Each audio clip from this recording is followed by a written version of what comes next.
Hello, future people, and welcome to Great Uncle John's weekly video log. It is week 27, July 8th, 2018. It's been a glorious few days weather-wise. The humidity has broken, and now we have warm temperatures and cool breezes, ideal conditions for us humans.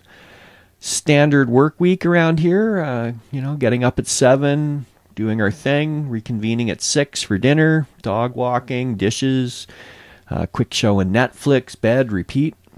Not such a bad life, really. I enjoy my structure. I don't have any big plans for the rest of the summer, maybe a few long weekends and some camping here and there, but otherwise I'm just going to be doing my work and making these videos.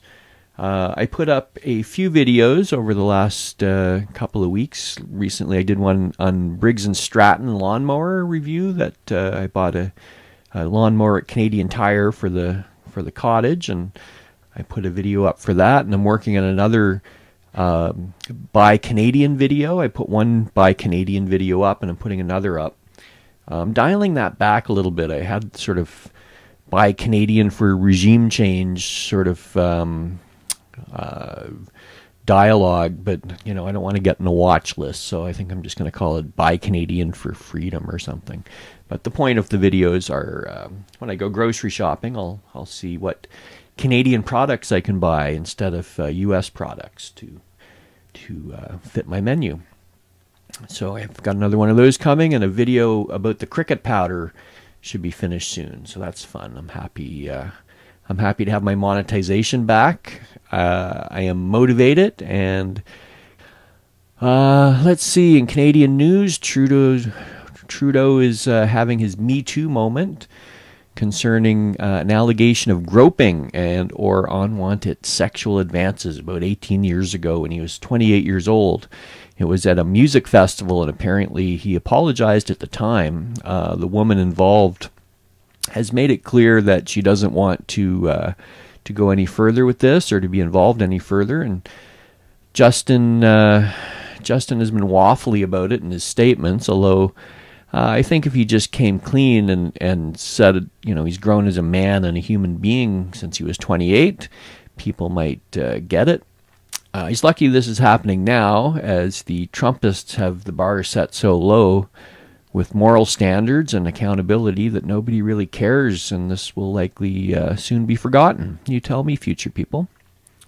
Provincially, Doug Ford has been trying to get Ontario out of the cap and trade agreements they're in. I think there was one with Quebec and California that they've dropped out of, and now he says he doesn't think Ontario should be paying for refugees who are coming into the country in the wake of some of Trump's hardline decisions on refugees.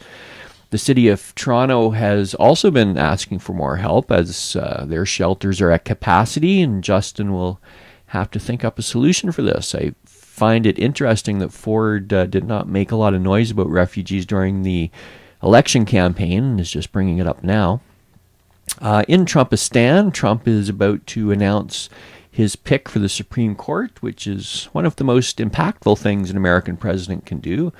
It sets the tone for the federal courts for the next generation, perhaps.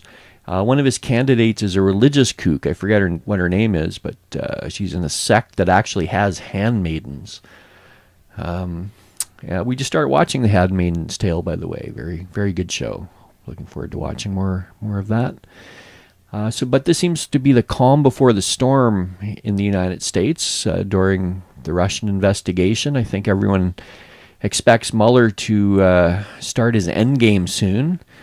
Some think it has to happen well before the November midterms, so maybe by August or September it will be a hot summer of waiting while Mueller does his thing. I heard an interesting point, though. I like watching the pundits, obviously, on TV. That's where I get most of my, or almost all of my information.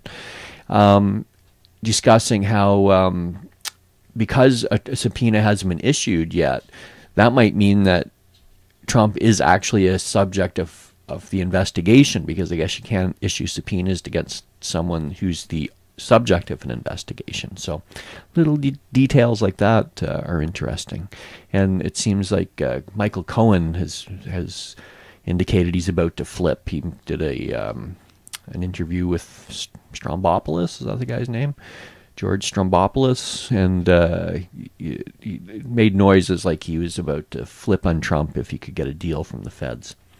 Meanwhile, the Manchurian candidate's North Korean deal seems to be falling apart, and he is about to meet with his boss Putin in a summit in Helsinki, Finland, I think.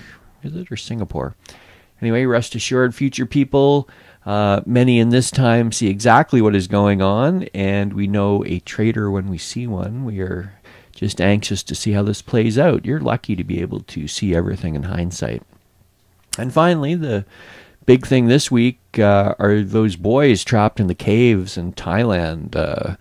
Dramatic story. Their discovery and rescue has transfixed the world.